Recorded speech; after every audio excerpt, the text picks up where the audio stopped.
everyone, welcome to my channel, that is Study Miles with SS.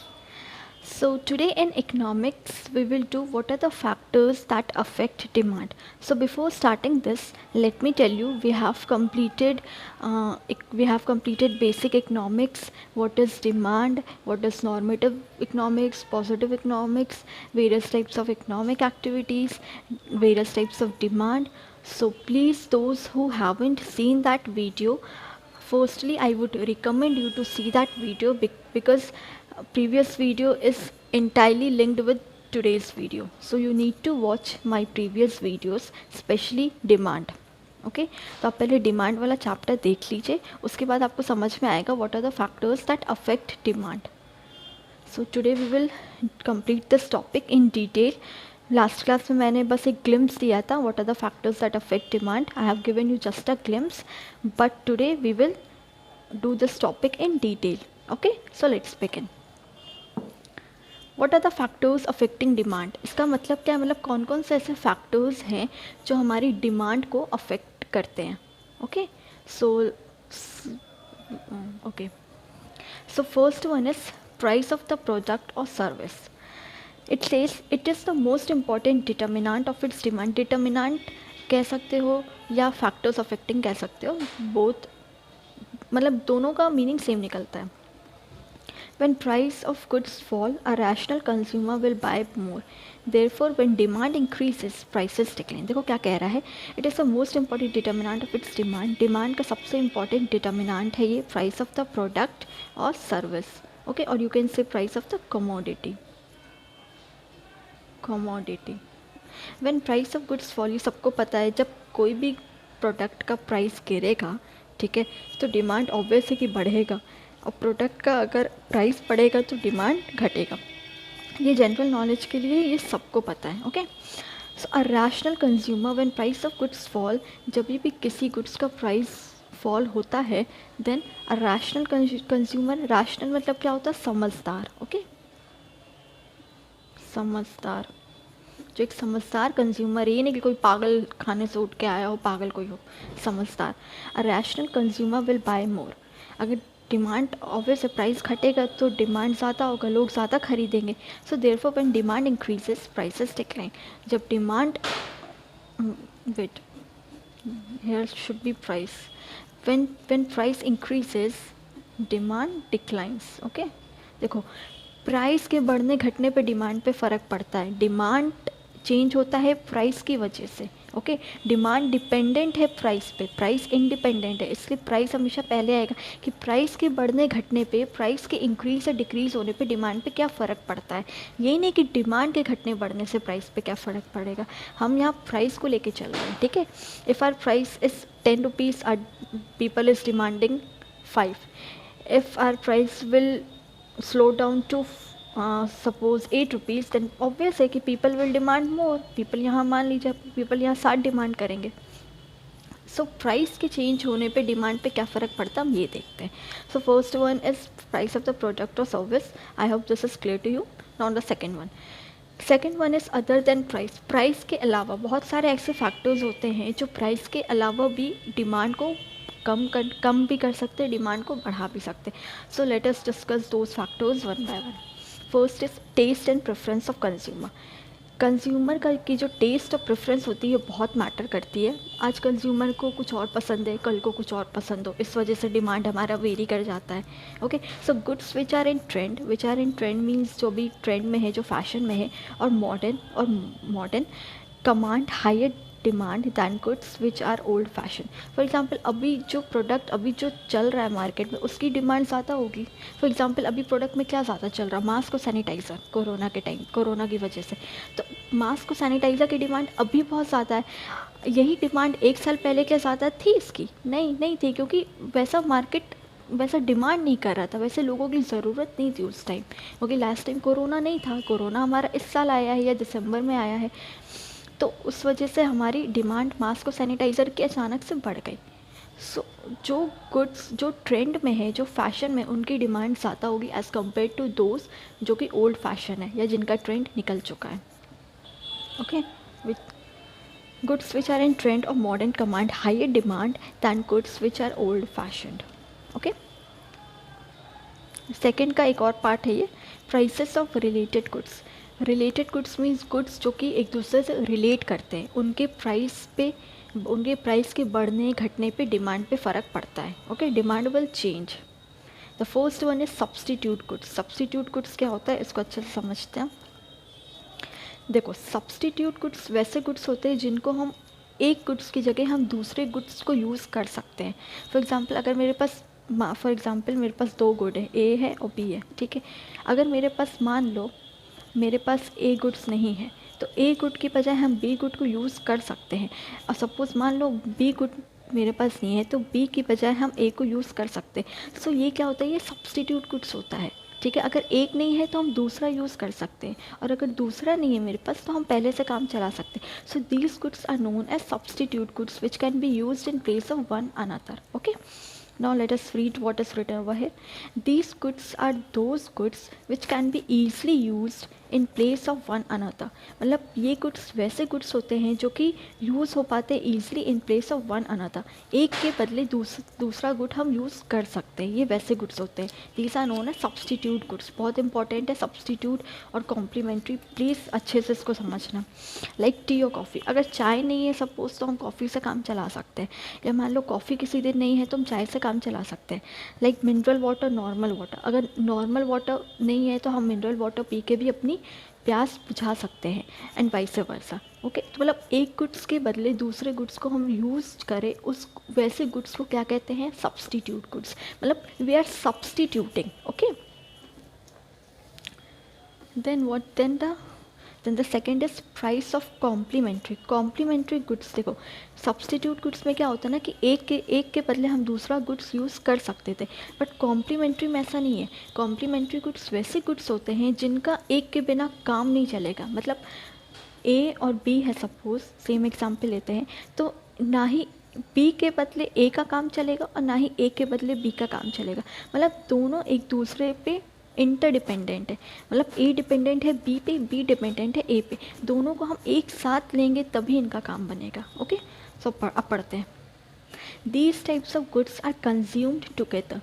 ऐसे goods एक साथ consume होते हैं। Okay, these goods are those goods which can not be used in place of one another. ये वैसे goods होते हैं जिनको एक प्लेस की जगह दूसरी प्लेस, मतलब एक के बदले दूसरे गुड्स को हम नहीं यूज़ कर सकते। फॉर एग्जाम्पल सब्सटीट्यूट में क्या था कि which can be used in place of one another, but in the case of complementary goods these goods cannot be used in place of one another. Okay, since these goods are consumed together, ये goods एक साथ consume होते हैं, so if the price rises in even one of these goods make the joint consumption expensive. क्योंकि देखो, ये line को अच्छे से समझो, क्योंकि कॉम्प्लीमेंट्री गुड्स क्या होते हैं, दोनों को एक साथ यूज़ करना पड़ता है। सो जाहिर है कि अगर एक की प्राइस बढ़ेगी तो उससे रिलेटेड जो दूसरा गुड है, जो गुड्स को हमको साथ में कंज्यूम करना है, उस पर भी इफ़ेक्ट पड़ेगा कि नहीं पड़ेगा? ऑब्वियस है कि पड़ेगा। एक की प्राइस बढ़ेगी तो दूसरे का गुड्स पे इफ़ेक्ट पड़ेगा ही पड़ेगा। फॉर एग्जाम्पल इसका pen and ink, so sorry I have written over here, so Messi.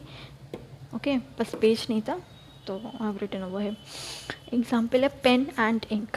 अगर इंक है तो ही पेन है, अगर इंक नहीं होगा तो पेन नहीं होगा। सिमिलरली कार एंड पेट्रोल, अगर पेट्रोल है तभी तो गाड़ी चलेगी, पेट्रोल है या डीजल है तभी तो कार चलेगी या गाड़ी चलेगी। अगर पेट्रोल डीजल नहीं होगा तो क्या पानी से थोड़ी ना गाड़ी चलेगी। So these are types of complementary goods कि दोनों को एक साथ कंज्यूम करना बहुत ज़रूरी है। एक के बिना दूसरे का काम नहीं चलेगा। ना ही पेन के बिना इंक कुछ है और ना ही इंक के बिना पेन कुछ है। सिमिलरली कार के बिना पेट्रोल नहीं है और ना ही पेट्रोल के बिना कार है। और we can say like bread and butter. Okay, bread के साथ बटर इंपॉर्टेंट होता है क्योंकि बटर क्या है, ब्रेड में ही लग के खपता है। तो इस वजह से कह सकते हैं कि these types of goods are complementary goods, ठीक है, विच आर कंज्यूम टुगेदर और साइमल्टेनियसली मतलब होता है at the same time. Okay, they have to be consumed at the same time. So I hope these two is clear now. ये बहुत important है, substitute goods आगे भी आएगा हमारे इकोनॉमिक्स में। सो मेक श्योर कि ये दोनों टर्म आपको बहुत अच्छे समझ में आ गए होंगे। अगर किसी भी तरह का डाउट होगा सो प्लीज़ आप कमेंट में डाल के पूछ लेना। मैं इसकी नेक्स्ट वीडियो में मैं इसकी डिटेल में मैं इसको बता दूंगी। बट प्लीज़ ये दोनों गुड्स को समझना बहुत ज़रूरी है, because these two will come in further chapters also.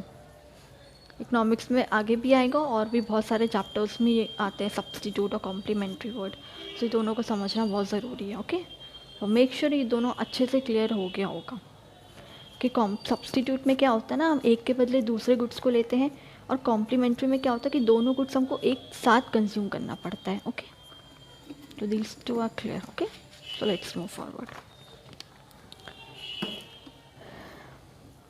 Now the third is income of the consumer, consumer की income. Okay, if the income of consumer increases then demand of that product also increases. जाहिर सी बात है, अगर consumer की income बढ़ेगी तो हम प्रोडक्ट की डिमांड भी तो ज़्यादा करेंगे। मान लो पहले हम कमाते थे 10,000 रुपये, ओके, तो उस टाइम हम डिमांड कर पाते थे, फॉर एग्ज़ाम्पल क्या ले लें, फॉर एग्ज़ाम्पल शर्ट की। ओके, पहले 10,000 कमाते थे तो हम 2 शर्ट्स खरीद पाते थे, बट अब मेरी इनकम 12,000 हो गई है। So now I can buy, instead of 2 shirts I can purchase 3 shirts. Okay, so क्या है इसमें मेरी डिमांड, क्या इसमें मेरी डिमांड बढ़ गई है। सो इनकम बढ़ेगा तो डिमांड भी बढ़ेगा कंज्यूमर का, और अगर इनकम घट जाएगा सो डिमांड भी घट जाएगी। फॉर एग्ज़ाम्पल 10,000 से मेरा 8,000 हो गया तो हम एक ही शर्ट खरीदेंगे। Okay, in that case. Second one is the purchasing power of the consumer is determined by the level of his her income. सही से परचेजिंग पावर क्या होती है कि कंज्यूमर की खरीदने की क्या क्षमता है, क्या कैपेबिलिटी है उसके खरीदने की, that is called purchasing power of the consumer is determined by the level of his और हर इनकम। उसके इनकम पे डिपेंड करता है कि उसकी परचेजिंग पावर कितनी है। If a person is having more income, then he would purchase more. If a person is having less income, then he will purchase less. Okay, so it entirely depends on the purchasing power. It entirely depends upon the income of the consumer. Third one is, however, there are some goods known as inferior goods whose demand increases with increase in income. देखो, ऐसे बहुत सारे goods होते हैं, ठीक है, like inferior goods, जिनका effect demand पे नहीं पड़ता। अगर उनकी इनकम बढ़ेगी तो सेम वैसा इफ़ेक्ट नहीं पड़ेगा जैसा उनका नॉर्मल गुड्स पे पड़ता है। ओके, इन्फीरियर गुड्स होते हैं जो बहुत ही लो क्वालिटी गुड्स होते हैं, low quality goods. Okay, inferior goods are those goods which are very low quality goods. अगर लो क्वालिटी गुड्स से अगर मेरी इनकम बढ़ेगी तो लो क्वालिटी ऑफ गुड्स बढ़ेगा क्या? नहीं, obvious low quality of goods घटेगा। अगर मेरी इनकम बढ़ेगी तो लो क्वालिटी ऑफ गुड्स घटेगा। हम अच्छे क्वालिटी के कपड़े खरीदेंगे अगर मेरी इनकम इंक्रीज़ होगी। And eight the same time अगर मेरी इनकम घटेगी तो हम लो क्वालिटी ऑफ गुड्स क्या कर देंगे, बढ़ा देंगे। अगर सपोज़ मेरी इनकम जैसे यहाँ थी 10,000 से मेरी 8,000 हो जाएगी तो हम एक ही शर्ट लेंगे, या लो क्वालिटी की हम 2 शर्ट भी ले सकते हैं। ओके, और एट द सेम टाइम अगर मेरी इनकम बढ़ जाएगी तो लो क्वालिटी ऑफ गुड्स मेरा क्या हो जाएगा, घट जाएगा। Okay, I will not be purchasing inferior goods. इसके बदले क्या हम खरीदेंगे, सुपीरियर गुड्स। सुपीरियर गुड्स क्या होते हैं, जिनका क्वालिटी बहुत अच्छा होता है, that is high quality goods. Okay, superior. Okay, inferior का ऑपोजिट होता है superior. Okay, I have written over है, याद रखना। इन्फीरियर का ऑपोजिट होता है superior, means good quality goods, and inferior means low quality goods. Okay, next one is expectation about future prices. मतलब फ्यूचर में हमारी क्या प्राइसेस होगी, उसकी जो एक्सपेक्टेशन प्राइसेस जो होती उसके अकॉर्डिंग हमारा डिमांड चेंज वेरी करता है। लाइक अगर फ्यूचर में मान लो फॉर एग्ज़ाम्पल अभी क्या हुआ था कुछ टाइम पहले, हम प्याज के प्राइस बहुत बढ़ने लगे थे। मतलब हुआ ये था कि प्राइस अचानक से बहुत बढ़ेगा तो लोग क्या करें, लोग ख़रीदने लगे थे। मतलब उनको था एक्सपेक्टेशन अबाउट फ्यूचर प्राइसेस, उनको था कि फ्यूचर में प्याज की प्राइसेस इंक्रीज़ होंगी। सो वो क्या करने लगे थे, वो प्रेजेंट में उसको ख़रीदने लगे थे प्याज को स्टोर करने के लिए। तो प्रेजेंट में क्या हो गया, प्रेजेंट में उसकी डिमांड अचानक से बढ़ गई। क्यों? क्योंकि हमको लग रहा था कि फ्यूचर में उसकी प्राइसेस बढ़ेगी। सो प्रेजेंट में मेरी उस प्रोडक्ट की डिमांड बढ़ गई। सो एट द सेम टाइम ऐसा भी हो सकता है कि फ्यूचर में मान लो अगर हो कि प्राइसेस घटेगी, फॉर एग्जांपल गोल्ड ले लो, ओके। अगर है कि अभी गोल्ड फॉर जितना भी चल रहा, फॉर एग्जांपल अभी गोल्ड चल रहा है, एग्जाम्पल ले लेते हैं, I don't know the exact rate of gold right now, example ले लेते हैं, 60,000 चल रहा अभी गोल्ड, ओके। फ्यूचर में है कि गोल्ड 10 ग्राम्स पर 10 ग्राम्स 60,000, फ्यूचर में है कि 10 ग्राम का गोल्ड हमारा 40,000 का हो जाएगा। सो हम लोग अभी नहीं खरीदेंगे, we will purchase in future, okay, we will going to purchase that gold in future. क्यों? क्योंकि हम ऐसा एक्सपेक्टेशन ऐसा हो रहा है कि फ्यूचर में उसकी प्राइसेस घटेंगी। सो उस वजह से अभी जो डिमांड है वो तो कम हो गई, बट इन फ्यूचर क्योंकि वो प्राइसेस घटेगा, डिक्रीज होगा गोल्ड का, so demand will go high in future, but at present demand have fallen down. Why? Because the expectation about the future prices. Okay, so let's read this. If the consumer expect the price of goods to rise in future, अगर future में prices बढ़ेगी, his or her demand for that good increases in current price. अगर future में उसका price बढ़ेगा तो हम present में ही उसको स्टोर कर लेंगे ख़रीद के, जैसे हमने अनियन का एग्जांपल दिया था। एंड वाइस वर्सा मीन्स होता है कि इसका ऑपोजिट, लाइक हमने गोल्ड का एग्जांपल दिया था कि अगर हमको ऐसा लग रहा है, we are expecting that the prices of gold will decline in future, then surely we will purchase the gold in future. So present में उसकी वैल्यू क्या हो गई, कम हो गई, okay. Now the last one is size of population, okay. This also affect demand, demand को ये भी अफेक्ट करता है। If the population rises tremendously, tremendously means बहुत तेज़ी से अगर राइज कर रहा है एज़ कम्पेयर टू सप्लाई, जितना सप्लाई हो रहा है उससे कई ज़्यादा तेज़ी से पॉपुलेशन राइज कर रहा है, then demand will also slow down because supply is not increasing. तो डिमांड क्या होगा, कम होगा, क्योंकि सप्लाई तो मेरी उतनी हो रही है। मान लो हम 10 यूनिट सप्लाई करते थे, ठीक है, अब मान लो मेरा पॉपुलेशन था, फॉर एग्जांपल ले रहे हैं 1.5 करोड़, ठीक है, पॉपुलेशन मेरा 3 करोड़ हो गया, डबल हो गया, बट सप्लाई मेरी 10 ही यूनिट है, ओके। सो इस केस में क्या होगा, इस केस में एक तो प्राइस हाई जाएगी, मेरी प्राइस हाई जाएगी, तो सेकेंड चीज़ क्या होगा, डिमांड कम होगा, ओके। समझ में आया? सप्लाई मेरी कांस्टेंट है, लेकिन मेरा पॉपुलेशन बहुत तेज़ी से बढ़ रहा है, तो पॉपुलेशन तेज़ी से बढ़ रहा है तो जितने भी पॉपुलेशन है, जितने भी जो लोग हैं वो डिमांड भी तो हाई करेंगे। और अगर डिमांड हाई होगी और सप्लाई उतनी नहीं है जितनी होनी चाहिए as compare to the population, compare to the size of the population, तो प्राइस बढ़ेगा, और प्राइस बढ़ेगा तो उससे क्या होगा, डिमांड पे इफ़ेक्ट पड़ेगा, okay. So I hope so these all 4-5 points have clear, okay, have clear to you। और अगर कुछ नहीं समझ में आए then you are free to ask, ठीक है। अच्छे से कर लेना, फैक्टर्स अफेक्टिंग डिमांड, इससे क्वेश्चंस आते हैं एग्ज़ाम में, okay. So this is one of the important topic of economics, so उसको अच्छे से कर लेना। और किसी बाई चांस किसी पॉइंट में, किसी स्टेटमेंट में अगर कोई डाउट हो then please free to ask, ठीक है। Please put your query in the comment section box and I will reply that as soon as possible. और इसके अगर ये आपको नहीं समझ में आ रहा है तो प्लीज़ इसके पहले का वीडियोस देख लीजिए, डिमांड क्या होता है। डिमांड जब तक नहीं समझ में आएगा you won't be going to understand these factors affecting demand. So this lecture is important only when you have studied demand earlier. So please वो lecture देख लेना, वो वीडियो देख लेना आप लोग, और कोई भी डाउट हो so please पूछ लेना। So till then take care, bye, and please do subscribe and like my channel, that is Study Miles with SS. Okay, bye bye.